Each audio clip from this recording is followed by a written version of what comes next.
안녕하세요. 피부과 전문의 윤호준 원장입니다. 다크서클의 원인 중에 색소 침착으로 인한 다크서클이 가장 많기 때문에 색소 침착으로 오시는 환자분들이 가장 많습니다. 유튜브라든지 인터넷 광고 이런 걸 통해서 과장 광고가 나오는 경우가 많습니다. 한 1회의 치료로 다크서클을 없앤다, 뭐 이런 식으로. 그렇지만 실제적으로 색소 침착이라는 거는 굉장히 오랜 기간 동안 진행이 돼서 나온 결과이기 때문에 한두 번에는 절대로 치료가 될 수 없습니다. 색소 침착의 경우는 제대로 된 치료를 최소 한 1주 간격 아니면 한 2주 간격으로 한 적어도 10번 정도는 받아야 어느 정도 호전이 되는 거고, 10번 받는다고 막 8, 90%가 좋아지는 건 아니고 한 10번 받으면 한 4, 50% 정도 좋아지게 됩니다. 그래서 정도가 심한 분들은 20, 30회 이상을 이제 치료하는 경우가 많습니다. 색소 침착으로 인한 다크서클의 경우는 100% 없앨 수는 없습니다. 이제 맥시멈으로 좋아져도 한 8, 90% 정도 이제 좋아질 수 있는 거고, 그러려면 횟수가 많이 필요합니다. 물론 이제 이거는 정도에 따라 다르죠. 다크서클이 심한 사람은 많이 필요하고, 덜 심한 사람은 10번 정도만 해도 난 만족한다 이렇게 될 수 있기 때문에 차이가 있지만, 어쨌든 뭐 100% 좋아지는 거는 없습니다.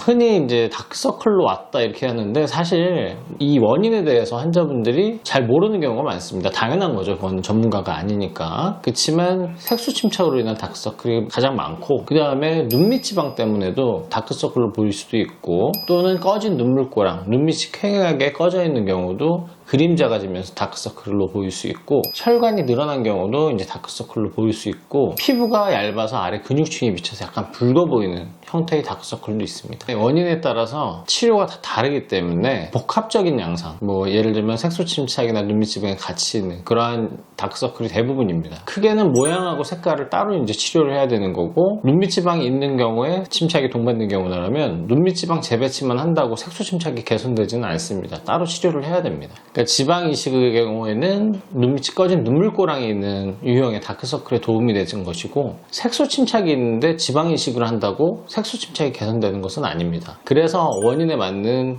치료를 하는 것이 굉장히 중요합니다.